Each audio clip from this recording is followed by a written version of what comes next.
Well, good Thursday afternoon. Welcome to a football show, NFL Underwear Olympics Combine Edition here on the 440 Sports Network, brought to you by Sinkers Beverages and the Kingston Group. That is Zach Lyons. I am Braden Gall, and we would love to have you a part of the show.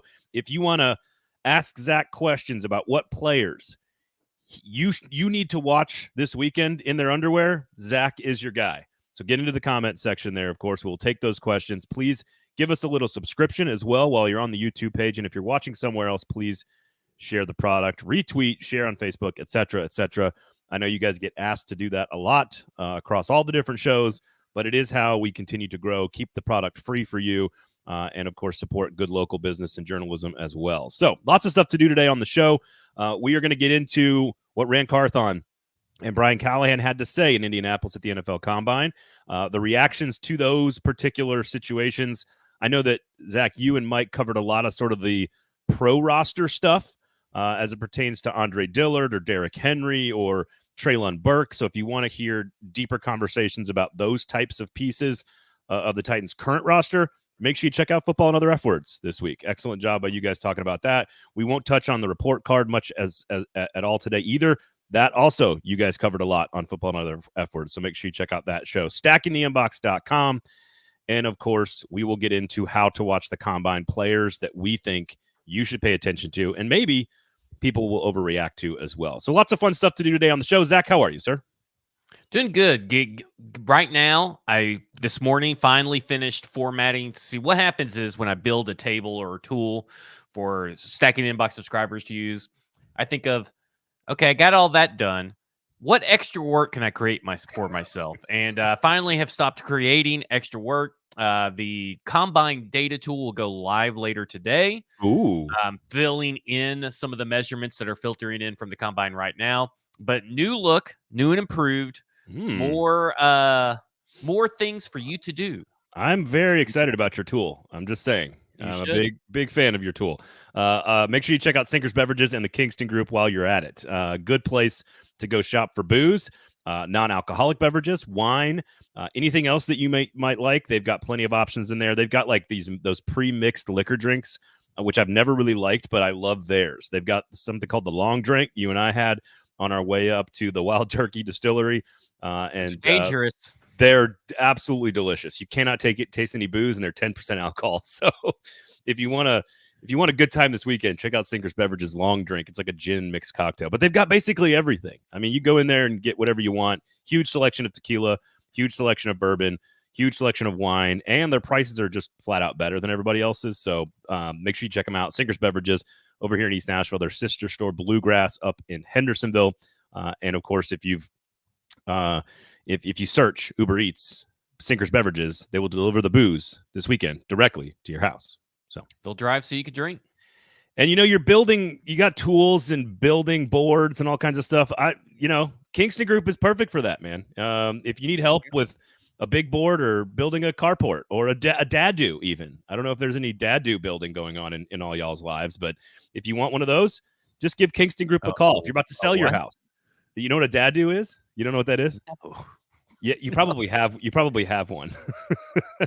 A dad-do is, I believe, it's a detached something above garage. Like it's basically the building that's the separated garage with the in-law suite above it. You know what I mean? Like it's a very normal thing. I don't know why it has such a very strange name. I don't know what the initials stand for. It is the first time I've heard that part of that building be described.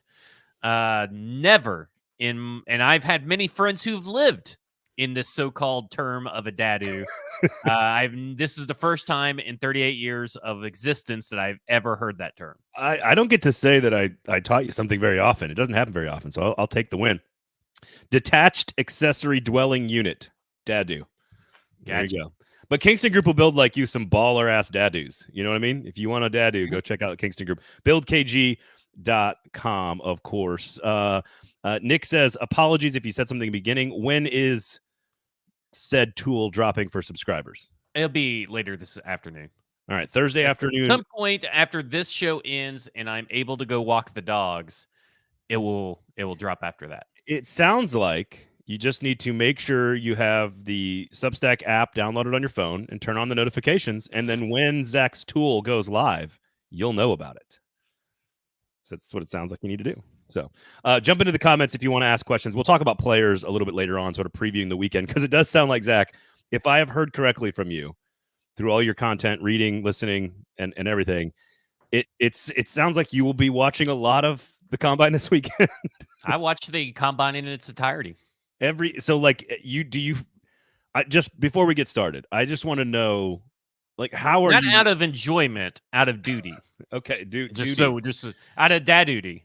So your dadu tool feels a duty to watch dudes in underwear. Yes. Okay, There you go. well, tell me how you do it then. I mean, just give me, like, you got the notepads out? Like, how are you? I sit on a couch with a laptop, or I sit in my office where the TV's at and put stuff in a spreadsheet. I don't know why you're making this so much more complicated. No, I meant more like and I'm not trying to get into a deep conversation about every single different event and every single position, but I'm just curious, like, do you have some rules on how to watch it? Do you have advice for people that are also going to be watching it? Hey, I don't pay attention to this. I do pay attention to that. I mean, my rules of watching it are more of like, for other people, is to watch positions that matter to that either you're interested in, players that you're interested in, or positions that your team desperately needs, which, guess what? That is every position that is at the Combine this year. The Combine has much more sweeping importance to the Tennessee Titans roster building than ever before, because it is such a terrible roster. Yeah, no, I agree with that. I just boop, boop, boop, boop, put in the measurements. That's all I do. Just all data entry. Okay, I'm not I like that. Stopwatch or like taking notes and or anything like that. I don't have to take notes because I have the tool. That's what the tool's for, right? You put in the notes, and then I can go back later and look at stuff. It's all color coded and all that kind of stuff. Part of the reason I ask is because I personally have my own perception of how valuable the Combine is to the consumer. It is and this gets into this will actually carry us right into Ran Carthon and Brian Callahan talking to the press at the Combine, because, again, most of the Titans brass isn't even going to be there. They weren't at the Senior Bowl. I have long felt like the made-for-television stuff that does well on TV, that makes for good television, is largely irrelevant for me personally. It doesn't mean that it's irrelevant for the administrators who are evaluating these people, but I do find that the entirety of the circus in its whole, not that it is worthless, I think that is irresponsible to call it. If it makes you feel any better, I agree. I just listen with music.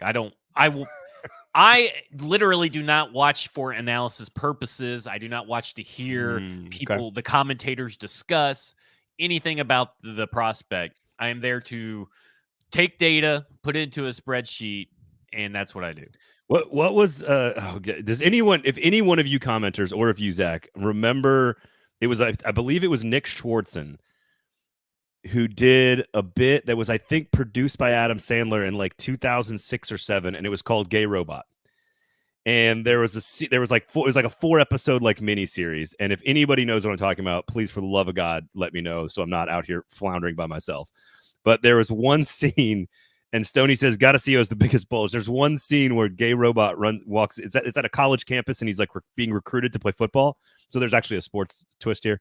And Nick Schwartzen brings Gay Robot into the swimming pool, and he's like, "Hey, Gay Robot, how are the bulges today?" And it's just, you got to watch it. Stoney would love it. You would love it. Most of the audience would love it. Go check out Nick Schwartzen doing Gay Robot. Anyway, the bulges are great. I just think that, so the groundbreaking has already come up here. Square Up says, well, it's a good thing they're interviewing virtually due to the stadium groundbreaking. Whose brain dead idea was that? And I know you and Mike talked about it a little bit. I will just quickly address this. It has absolutely, the people that are in charge of building the stadium and the groundbreaking and that are managing all of this, which is like 13 different construction companies. I know folks at multiple of them. I've talked to people in the mayor's office as well about this. They don't give a shit about the Combine. This is all about the mayor's schedule, the executive office schedule, council members' schedule, the construction team's schedule. All of that is separate and independent from the Combine, and they could not care less. And it doesn't affect the Titans' ability to do anything. It's just, this was the time that they needed to start the groundbreaking, and it's the time that all of the different schedules could align, and that's it. It's not, except for they didn't align. So that's all. That's that. I mean, that's the reason it didn't. That's why they scheduled it. Is what I'm saying. Yeah, it didn't align. Amy Adams Strunk, this is another one of those processes where I just don't like the process. Amy Adams Strunk can handle it, and Burke Nihill can handle it. They don't need anybody, the other guys. Maybe Chad Brinker you can bring in, but you're building a football team this offseason to go into that stadium. Again, I don't think it's as big a deal as other people will make it. I just find the decision making or process behind it on the Titans side just another notch in the bad process, bad decision making column. So it is what it is. I mean, it's not like nobody's going to be representing the Tennessee Titans while they're there. It's not like they couldn't go back if they wanted to go back. They have a private jet that can then, luckily for them, they're staff members, so they can sit in first class. So if they wanted to go back, they can go back. And we're getting a question here, like from Trey, who are the players you're going to spend time watching this week? And we're going to get to that, later on down the road. Don't think we're going to have an episode on the day that the combine stuff starts, and we're not going to talk about the combine. Yeah. It's going to be mostly combine, but yeah. But I mean, at the end of the day, it's not going to affect anything, because I will say again, people can use what's really great to get in front of a prospect and read their body language and do this and do that. First off, there are cameras and virtual sessions that see everything. I can see when Braden is getting visibly annoyed with me. He can see when I am checking out and all that kind of stuff. So I can see, we can see each other. We are virtual. High definition cameras. I am sure they have that. Secondly, there is someone in the room with them. Mm-hmm. Third, they're not blindfolded. Fourth, they are trained liars now. They are trained by agents to lie. And fifth, I will once again say that you can tout Mike Vrabel and John Robinson as these great people, a reader of men, reader of body language, and players. They sat in a room with Isaiah Wilson and went on and on after they drafted him about how great his interview was in person, how with the impression that he left just walking into the door. All this stuff is a crapshoot. Sure, is it better to be there? Yes, but in today's day and age, it's going to get more and more. This stuff is going to get more and more worthless, because it's going to trend like it is, where it is more and more important to have local meetings and top 30 meetings, because that's when you get the most information. Yep. And don't forget, I bet you soon it's going to be more than top 30. I agree. What's more important, Bo says, Combine or Senior Bowl? And I could argue Senior Bowl. I could make the case pretty easily. I mean, important to what aspect? In terms of figuring out what your draft prospect is, film. I mean, I would say Senior Bowl. Sure, I agree with that. Combine, right? I mean, what happens at the Senior Bowl is just speed dating. It's just 3 minutes, if you're lucky, of talking to certain prospects. But it's pads at least playing football. It's at least guys playing football. I mean, again, that is film, right? I mean, like, to me, it's the film, it's the games. The Senior Bowl is great. I love the Senior Bowl, but if you're telling me what's more important to a general manager or a head coach, I think everybody would likely say the Combine.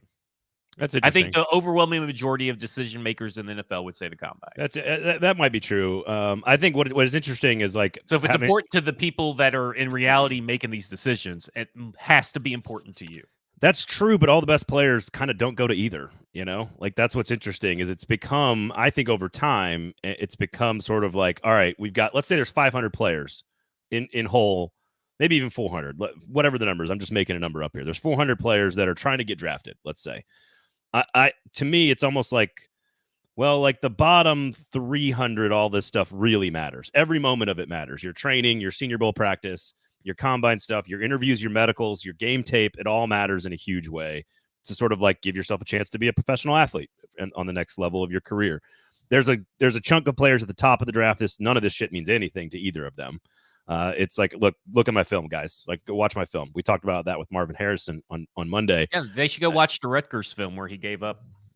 Didn't want to get hurt. Well, Max Melton, baby. Everyone's scared of Max Melton. What's interesting is I think film is absolutely number one. But when I covered recruiting like a lot more closely, like high school athletes, one of the things you really, really liked about the Under Armour games, right? The All-American games and the Army All-American games, like the bowl game itself never mattered. The game itself didn't matter. But it was finally getting players of like a certain caliber. And at high school levels, it's even crazier. The disparity in talent on the high school level is way greater than the disparity in talent in college. So it's not exactly apples to apples, but what you were looking for was a 5-star from Florida and a 5-star from Ohio and a 4-star from Texas and a 4-star from California to go head to head with each other and practice for a week and see how you handled it, see how you responded, see what happens when you get challenged. And I think there was a really famous, like, I want to say it was Julio Jones and like Janoris Jenkins, I think, that ironically two Titans late in their careers, that I think like there's a famous moment where like one guy torches another guy and the other guy goes back and jumps to the front of the line because he's like, fuck that, we're doing this again. And then wins the rep against the other guy. And it's like 2 5-star guys that were going head to head. Well, that happened at Quinion Mitchell and Roman Wilson at the Senior Bowl too. And that stuff's great, but there's not that many people at the Senior Bowl that are decision makers they're used to, because again, you can get that in tape. Yep. You can do other things with your time. That's the ultimate issue is that like it kind of goes back to COVID, right? People found out I don't have to be at work to do my work. I can be at home. I cannot have to work 50 hours a week to do my job. Now, that's not for every employee, every employer, every career, but it then lets you go into like they all did Zoom meetings, they all did this, they all did that, and there were many teams that thrived during the COVID era without having to go to all this stuff. So it's not that they're I think people are stressing less the importance of being there, but not the importance of the drills and takeaways and stuff like that. That is where I think the disconnect between all this stuff is. Everybody's assuming, well, Robert Saleh is not going, Sean McVay doesn't go to this, Les Snead doesn't go to that, so it's becoming less and less important. No, it's because you can get all the data. Watch all of that, right? Yeah. They still watch all that data. They still go through the tape. They still go through virtual meetings or meetings and this and that. They still get reports from their scouts.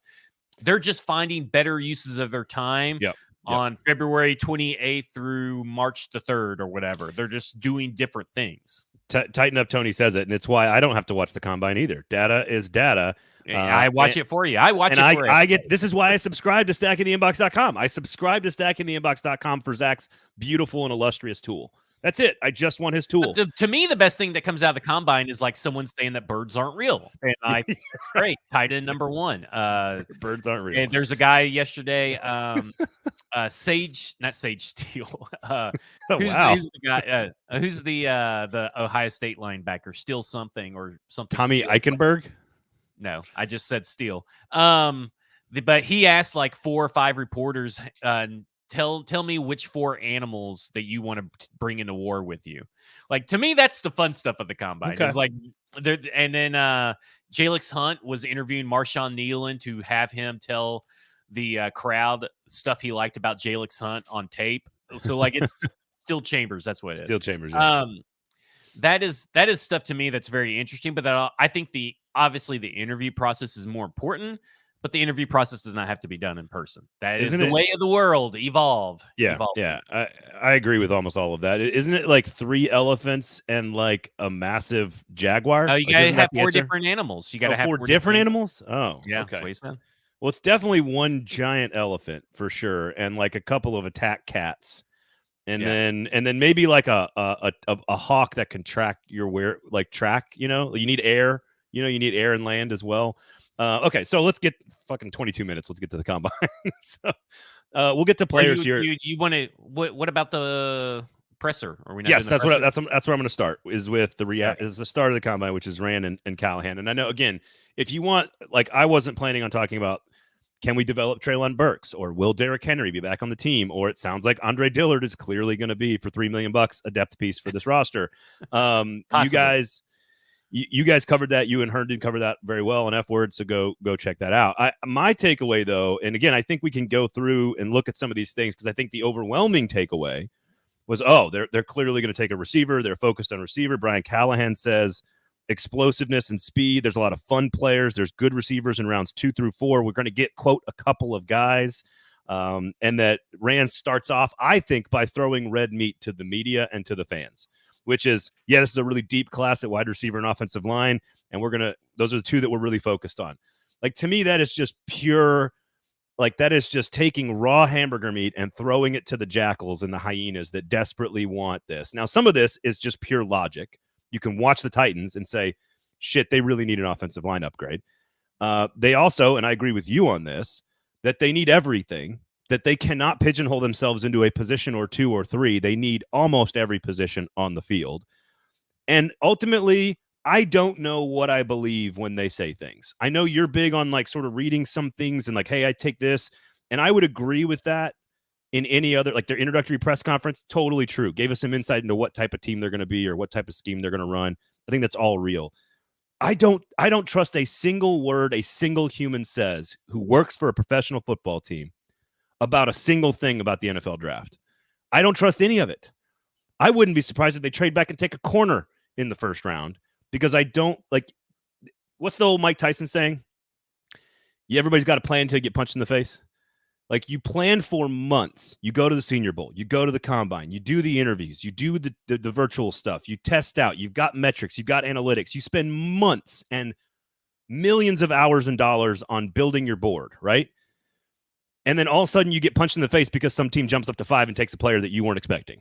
And so it's it's all bullshit. Disagree. Like, it's not all bullshit. It's all it's all there should be a good word for this. It's not projected conjecture, but it's like a projected outlook, maybe, is how I would view these comments. We know that, dating back to his time at the Bengals and words that he used to Bengals media over time, which is the same stuff he is saying now, that wide receiver is important. And it is, if all things are equal, he's going wide receiver. We heard that Ran Carthon knows that they need speed, and they know they need explosive playmakers on both sides of the ball. I don't think that's a smokescreen or fire or anything, because he also said, we're open for trading back. We need as many draft picks as possible. So I think all this stuff is true. But if you're trying to take any of it to the bank and say, hey, you may lose your house, because that's what you're saying, the state of the draft. I mean, at the end of the day, if Malik Neighbors and Marvin Harrison Jr. are off the board, and it's looking at Rome Odunze and Joe Alt, they may not view them as equal. And they may view Joe Alt not as equal as Rome Odunze. But in the world of tiebreakers, wide receiver wins, right? In a world where they're open to trading, if someone gives them a good offer, they're likely going to trade back. And that does not mean that they're going to trade back and still take a wide receiver offensive line like we have talked about. They could take a playmaker on the other side of the ball. So they're telling us the plan, or they're telling us, here's what they're telling us. They're telling us every outcome for a plan, but it's really just 3 outcomes, right? Or 4 outcomes. It's wide receiver, then offensive line, trade back, and a defensive playmaker. Those are your 4 outcomes. Yeah, and I know that seems like it's kind of like a bunch of fence sitting, but they're not going to take Brian Thomas over Joe Alt. No, I mean, honestly, fence sitting is what it's just common sense talk. Yes, I agree. And we've never gotten that. And I think we're all like, well, I think and you're right. You're viewing it as red meat, but I just remember just like a month ago, everybody said Ran Carthon is a big idiot who doesn't know how to talk in the media and doesn't know how to handle the media. Now he's some fantastic mastermind and it's not just you, but now he's some fantastic mastermind throwing red meat, and he's just answering the questions that he's asked. And he's being asked about is wide receivers. And Derrick Henry, of course. I don't know why you gotta ask 5 questions about Derrick Henry. Like, no, guys, like you gotta ask 13 about to Brian Callahan about his father. Of course, yeah. So like, I agree with I think your point is valid that like all this stuff is common sense. Like if you watch the team and you have eyes and ears and you know anything about football behind the curtain. No, fast, instinctive, and tough. Okay, that's true. That's what they want to be. They need to add, quote Ran Carthon, they need to add playmakers on both sides and get faster. That's absolutely true.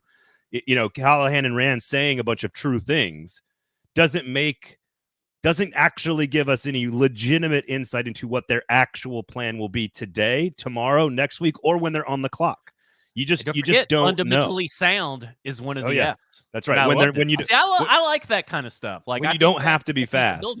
When you don't have to be fast because you're like a Devondre Sweat, you need to be fundamentally sound.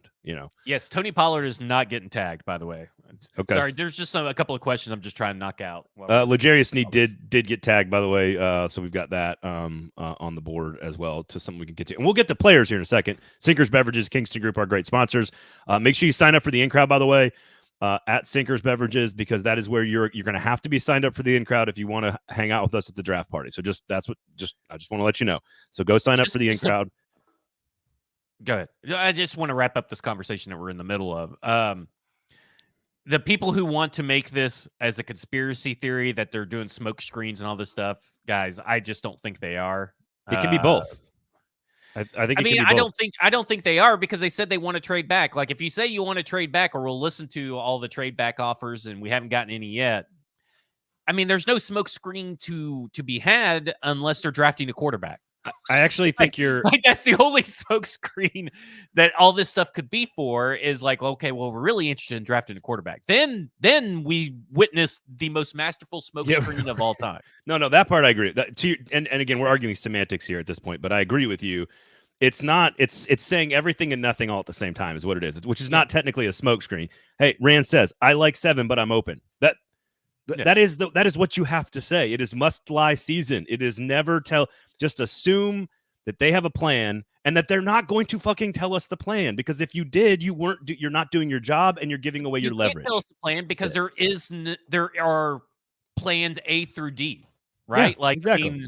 You can't tell us one plan, because that plan is likely not going to work out. It isn't because they told us.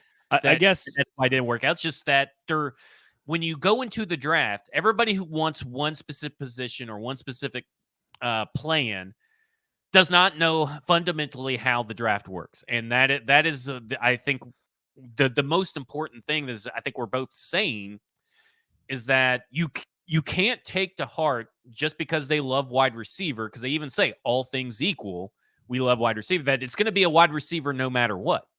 It's going to be a wide receiver until X player, and X wide receiver, Y wide receiver, and Z wide receiver off the board. Then it's going to be an offensive line. And then you're like, well, they told us it was a wide receiver, and everybody thought it was going to be a wide receiver. No. Right. You didn't listen. You don't know how the draft works. And the draft is a fickle bitch. Will Levis is all you need to know. Their entire draft was changed because Will Levis was available on the start of the second day last year. That's it. He wasn't expected to be there. He was. They made an adjustment. They thought he was the right answer. They went up and got him. He wasn't. I mean, right? I mean, they tried their best to trade up into the first round, right, and to make sure that he wasn't there in the second round. So, well, and it is what it is. That 5th-year option might have been better. Who knows? I don't know. We'll see this year at the end of the year.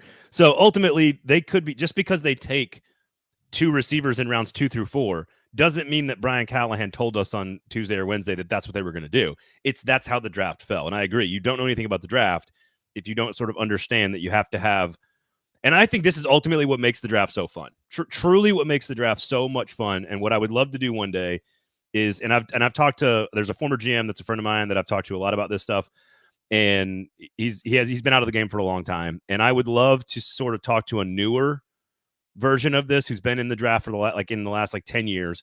I want to sit down and see how fast it moves with a general manager during the draft, because I think this is what's ultimately so fascinating is I think quarterback, for example, the Titans aren't interested, in my opinion, in quarterback, obviously, but I think quarterback is going to play such a huge role in what happens at 7, whether they trade back or teams want to move up, Denver, New Orleans, etc., which I think could very much happen. The fact that you have 10 minutes, you have less than 10 minutes to decide your entire franchise's future, and you may not have expected the 3 guys to be there. And it's just my favorite part of the draft is how unpredictable it can be.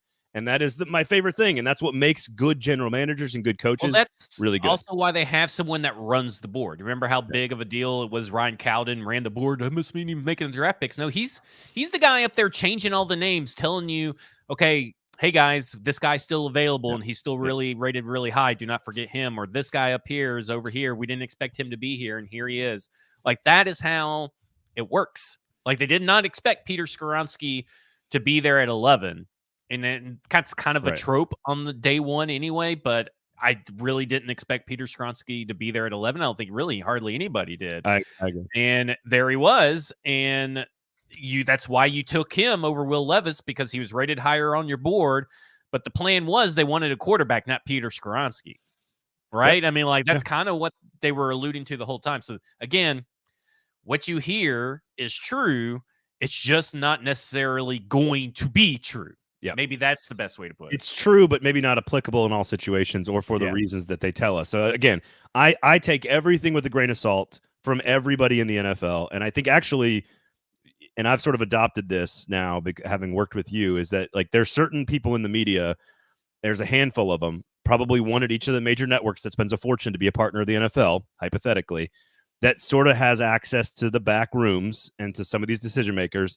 And when they adjust their boards, it's not because they necessarily think a guy is better or not. It's because they are hearing from people who do think that stuff and are therefore making adjustments accordingly. So let's get to players. Let's spend the next 25, 30 minutes here talking about players, Sinkers Beverages, Kingston Group, stackingtheinbox.com, football and other F words. Paul Kaharski's up there, Hot Read's up there. So check out all the other great shows across the 440 Sports Network. If you guys have questions about players, please jump in. And we will talk about it. Damn it, Braden, says Deagle. I don't understand. I don't understand. What did I do this time? Okay. So I want to start with offensive skill players, and we'll talk wide receiver, running back, tight end.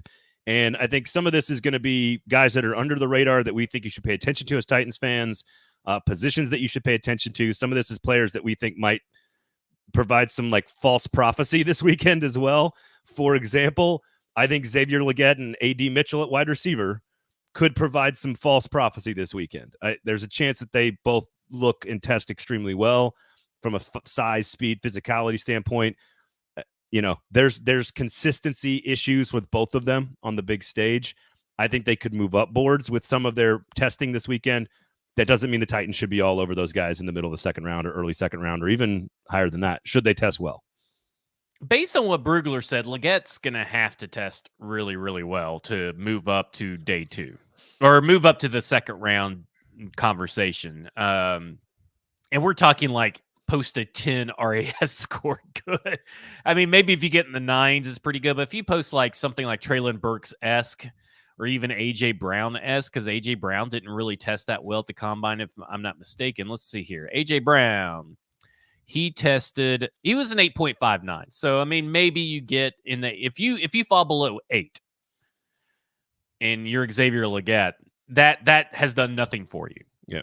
In my opinion, in the RAS. And listen, there's certain things for a wide receiver that actually matter. It's not just RAS, but RAS is a good catch-all to kind of determine, okay, well, this is going to be what matters. I think that a guy, when I look at this wide receiver position, I think I like Rome Odunze, I like Malik Neighbors, I like Brian Thomas, I like Troy Franklin. Who the fuck doesn't, right? I mean, like, who the fuck doesn't like the top 5 guys? They may have different orders for them and everything like that, but again, you have a plan until you get punched in the fucking face. Mm-hmm. And if those top 3 guys are gone at 7, you're not going to just draft a wide receiver, which means that changes the entire outlook. So, like, you talk about how maybe I would tell people to watch the combine. I think wide receiver is a good starting point for that, and the fact that you should be watching guys like Javon Baker. You should be watching guys like Marcus Rosemy-Jackson, Roman Wilson, Brendan Rice. I mean, guys like that. Don't waste your time watching Aeneas Smith. There you go. There's one guy I wouldn't waste my time watching because he's too short. His arms are even shorter. He's not even able to be. I'm doing percentiles against prospects and against your percentile arm length and all that kind of stuff. He's in A. His percentile is so out of range. He is in A against elite. Do you think he's a pure? Do you think he's a pure wide receiver? Because I think he could be. He was a running back at first at Texas A&M. So I'll say this: I don't think he's going to be an NFL player. Wow, I'm surprised by that. He's going to be a guy that everybody's going to be like, oh, look at these high, because there's certain accounts that only share highlights of players and stuff like that. I think at the end of the day, when you get into it, Aeneas Smith is going to be a guy that we're not going to remember in a few years. And I would use this time to familiarize yourself. Yeah, I had it right the first time with guys maybe like Lydetrick Griffin.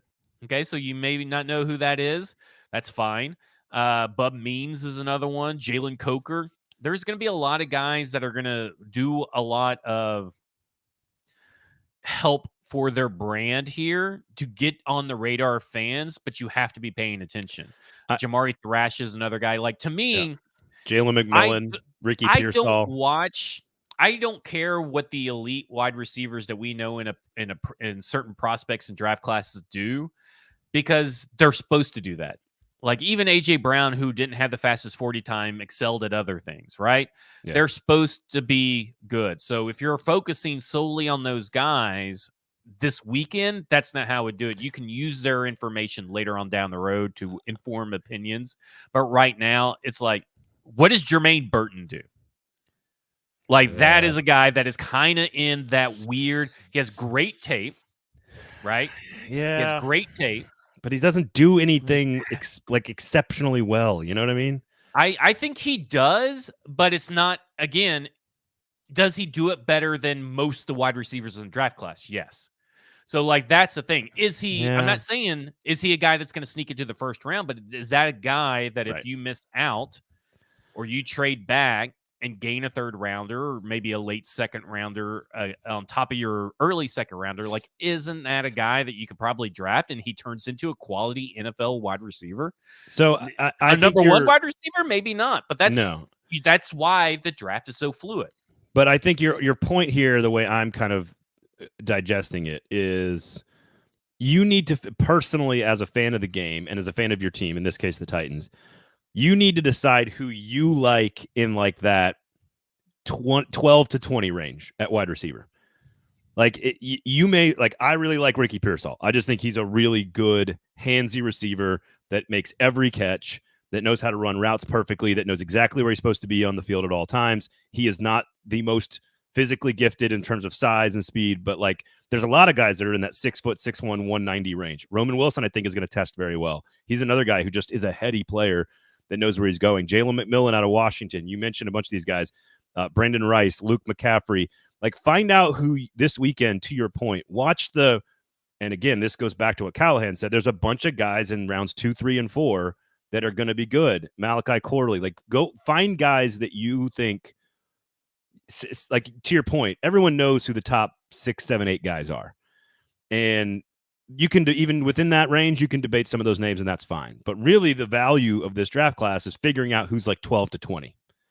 And because those are the guys you're going to target in the late second, early third round, if you can somehow get a pick there. But just in general, in like that 50 to 90 range in the draft, that's where you're going to see a bunch of these guys go off the board. And so figure out who you like at that position. That's how I view the offensive tackle class too. Yeah, because we know the top end of the offensive tackles and the offensive linemen in general. It's about the guys that can show you something that just lets you know that if you were to miss out on, maybe you get a Dunze and then you miss out on Alt and Fashanu, maybe there is someone else in the second or third, like a Patrick Paul, or maybe there's a guy that's maybe in the fifth, like a Delmar Glaze. Like, that to me is where how to approach the combine if you're a Titans fan for those specific positions, because you are getting just beaten in your head. It's like there's like 50 dead horses in Titans media right now that are being beaten to death. And Roma Dunze, Malik Neighbors, Joe Alt, Nolu Fashanu right now are just being beaten to death. You're not getting any kind of new analysis unless you're a subscriber to Stacking the Inbox. You're not getting any new analysis. You're getting the same dead-ass, tired stuff. Olu's the better pass blocker, but Joe Alt's the better overall prospect. Oh, but Olu has the higher ceiling. Yeah, thank you. We heard that 5 weeks ago. Could you get some fucking new material? Actually go watch some tape and get us some new shit? Like, give me a break. Sorry, I went off this tangent. But I do want to see how Fuaga. I do want to see. I want to see how show will have. Yeah, listen. A radio show will have Justin Mello on, who says the same thing that Jim Wyatt will say later, who will say the same thing that Dave McGinnis says the next day, who will say the same thing that Charles Robinson says, who will say the same thing that Jason Fitz says, who will say the same thing as this guy says. Listen.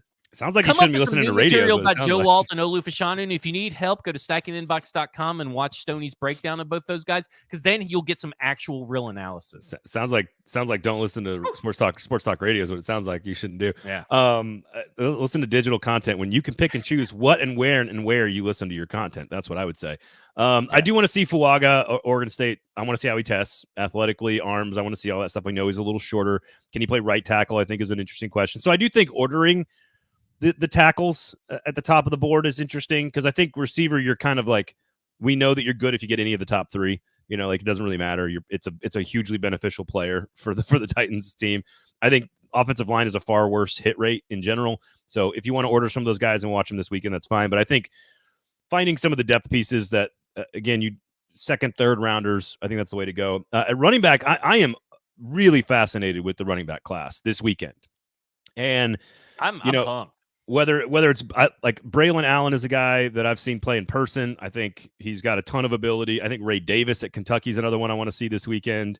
I love Jawar Jordan at Louisville. I want to see what he can do this weekend from a testing standpoint. And then Audric Estime at Notre Dame. None of these guys might be too expensive for the Titans. They might not be pieces that they're considering, but just keep an eye on them.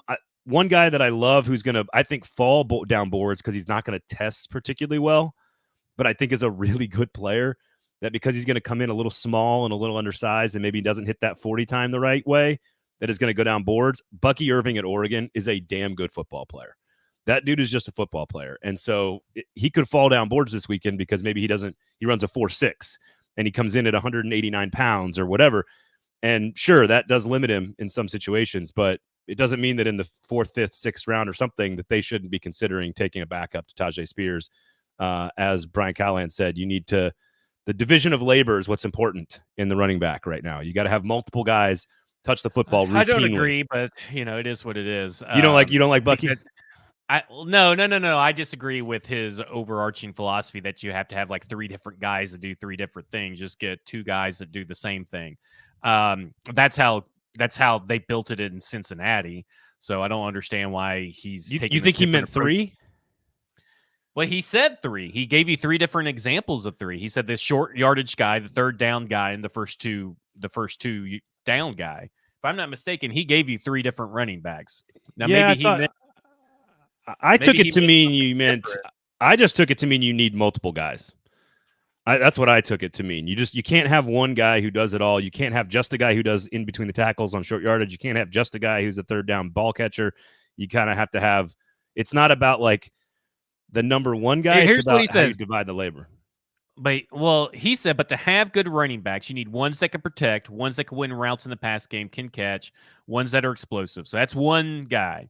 And then you have to have guys, too, that sometimes when you need 2 yards, are going to pound it for 2 yards and make it hard on defense and to tackle them.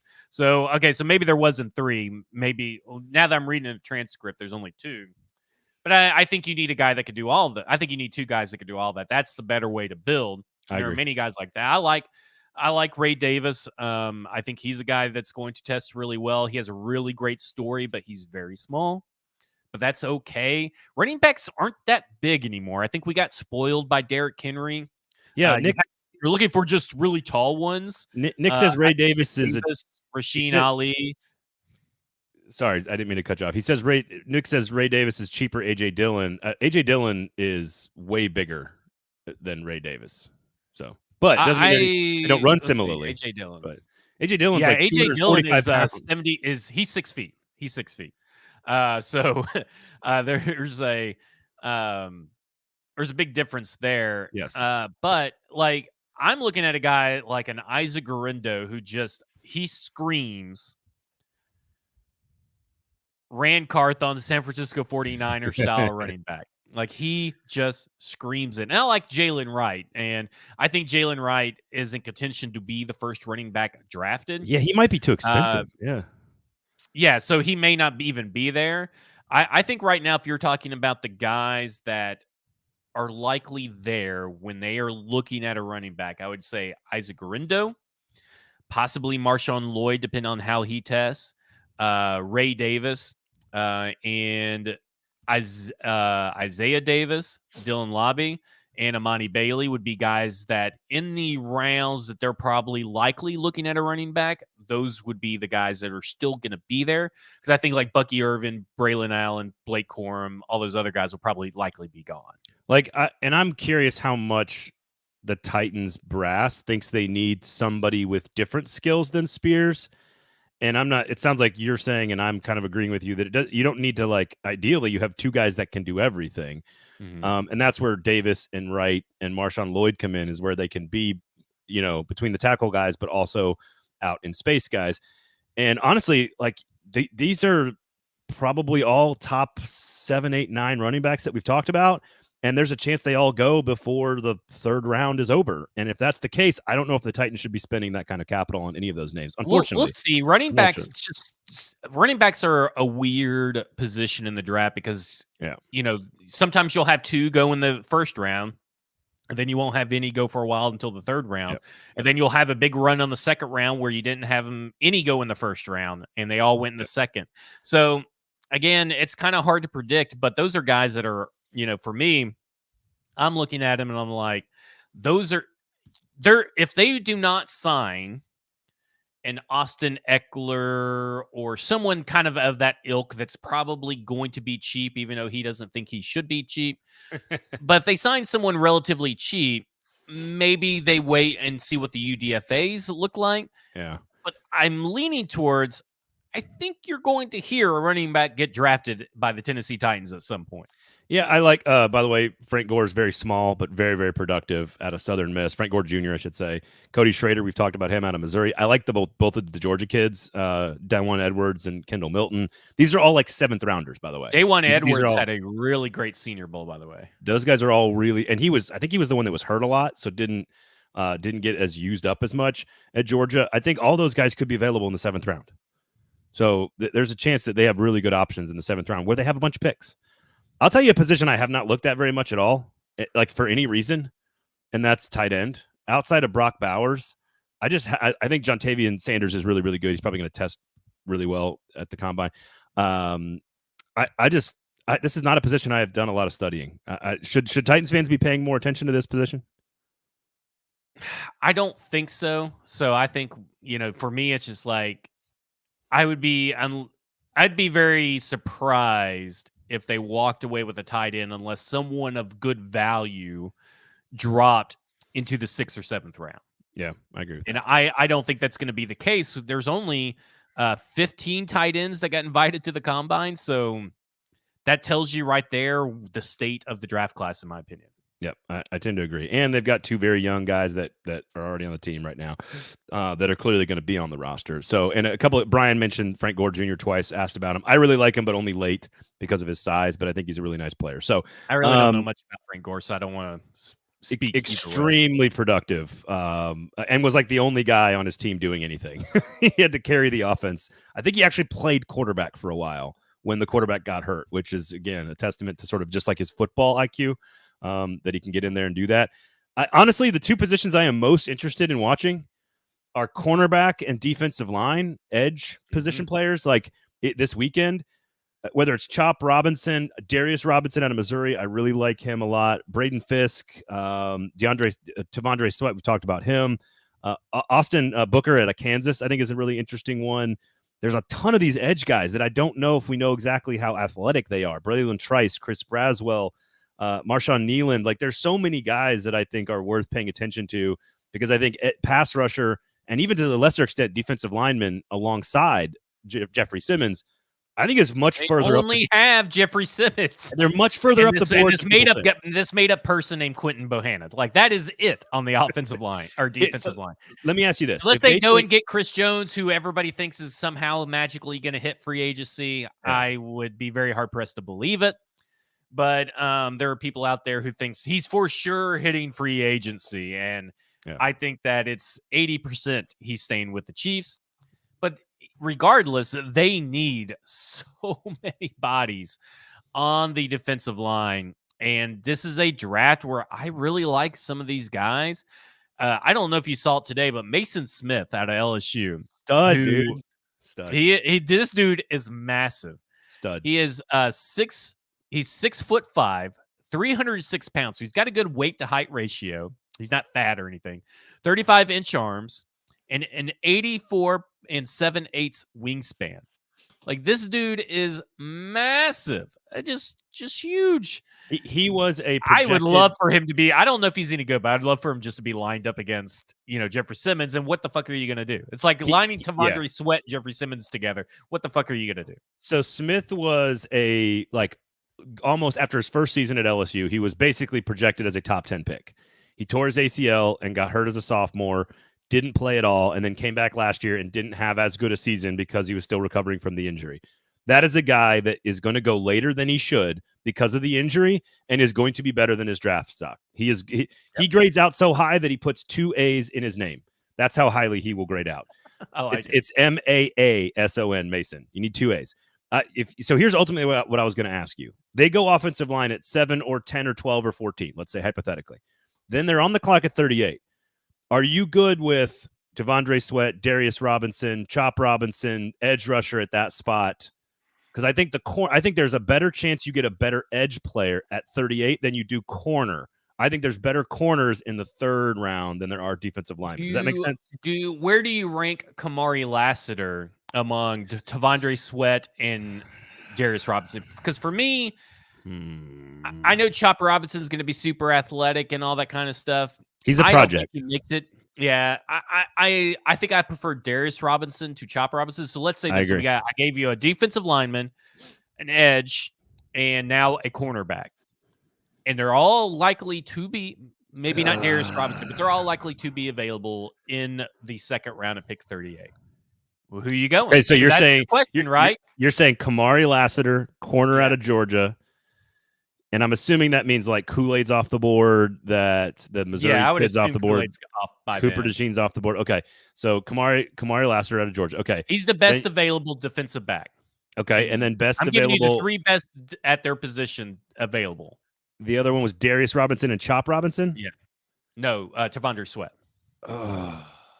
Because you were asking me about cornerback, edge, defensive lineman. You said cornerback. You can get a cornerback in the 3rd round, which you can. I would if Darius Robinson is on the good as Kamari Lassiter. I would take Darius Robinson over Kamari Lassiter. Okay. I would probably take. I go back and forth, but not Sweat or free agency. But right now, I would say Kamari Lassiter. Over both. I would go Kamari Lassiter, Tavondre Sweat, then Darius Robinson. I like Darius Robinson, but Tavondre Sweat and 38 is likely too rich for Sweat, depending on how he tests. But him next to Jeffrey Simmons is so great. I know. I think 38's a little early. Yeah. There's a little risk involved with Sweat. Just that I don't love. Here's what I will say. I really like all the Missouri defensive players. I like all of them. Both corners, Hooper, the middle linebacker, and Robinson. You could probably get good value for those guys. Here's why. If I look at these cornerbacks and I see Cam Hart, Jarvis Brownlee, Max Melton, Chris Abrams-Drain, I love Mike Sanderson out of Michigan. Because you don't have a 3rd round. I know. That's the problem. If you talk about positionless football and versatility, a guy like Mike Sanderson out of Michigan, I want to see. He's a little undersized. Quarterback of the defense, plays every position. He has like 100-something snaps on the outside in his career, though. He's like, is that really diverse? No. To me, he's like Molden. He can move. I just mean he can. They lined him up. Sorry, I did not mean inside out. I didn't mean it. It's true. I didn't mean inside outside. I meant like anywhere. Let's say between the hashes, he can play anywhere. He can play safety. He can play in the box. He's a good tackler. He's got a lot of Logan Ryan-like skills. And I love good football players. Like mentally, he's in the right place at the right time, gets his team into the right situation. He was sort of the play caller for a lot of that defense for Michigan. I just am using him as an example of a guy that's going to be later on because he's not going to test really great, but is going to play faster and smarter and better than his measurables. And those are the types of guys I think that are available at corner in rounds 3, 4, and 5 that I don't think I see along the defensive line. I like Mekhi Wingo. He's pretty solid. But if you want a true difference maker at defensive line or edge, you probably have to get him at 38. You probably have to do it there. I would agree with defensive line. I mean, I still like Keith Randolph. I like Jordan Jefferson. I like Gabe Hall as well as guys that could be probably a little bit later and still be available. I like all three of those guys. They may not provide you the same versatility or athleticism as Darius Robinson, but they still provide you, they may not provide you the beef next to T'Vondre Sweat. And then if you go to edge, I like Jalix Hunt. I think Jalix Hunt is a guy that I think is going to test really well. I think he's mentally sharp, and I think that he is a guy that would provide you not the elite pass rushing that you're looking for, but someone that is at least more dynamic than Rashad Weaver and Arden Key. Yep. So it just depends on how you're looking to build your roster. But I agree, the cornerbacks class is loaded. I mean, massive Cam Hart guy, love Cam Hart. Yep. I like Dwight McGlothern. The more I watch of him, the more I read up on him. I really like what I've seen. I like what the data tells me as well. I'm interested to see what the combine tells me. Very rangy, very lengthy player. Very, very rangy. Kerry Jackson's another guy right there. Max Melton. I'm a big Max Melton guy. I like those guys. And, Renardo Green, who is now probably, I think people are now starting to get around to watching Renardo Green film, Florida State cornerback. Mm-hmm. That's a guy that you're going to hear a lot more of as the process goes on. And please, rightfully so. Just please don't draft Kamal Hayden. Okay, just don't do it. There you go. The guy was beat every single time he was in man coverage. Just don't draft him. Yep. I don't like his tape at all at any point. So ultimately, I think the advice here is sort of similar for a lot of these positions, which is find the guys in like the 12 to 20 at corner, 12 to 20 at receiver, 12 to 20 at tackle. Maybe again, if Mason Smith is a 4th round pick, that is a steal, in my opinion. So there are a lot of good pieces that I think this weekend you can kind of do some digging on and watching and studying some of the data. All you really need is stackintheinbox.com, by the way. But I do think there's a lot of pieces that you can find. And that, to me, I agree with you. The value of the combine is your 2nd and 3rd tier players figuring out who you really like in the 3rd, 4th, and 5th round, because everyone knows who's good in the 1st and 2nd round. By and large, we know who's good. And if they fall into the 2nd round, like the Titans have actually feasted a couple of different times on good players that fell into the 2nd round. Harold Landry, Christian Fulton, Derrick Henry, guys that fell. And John Robinson was like, oh, I guess I'm going to take this guy now. And so that's not at 38. They're sitting pretty. The question is, what do they do from then on? And is there a trade in there somewhere that gives them more assets? But that's what you should be watching this weekend is, all right, see what you got. Picks 65, start of the 3rd round through the end of the 6th round. That's where you should be prioritizing your focus this weekend on the combine. Running back, depth at receiver, and also, frankly, we haven't talked about this, but middle linebacker.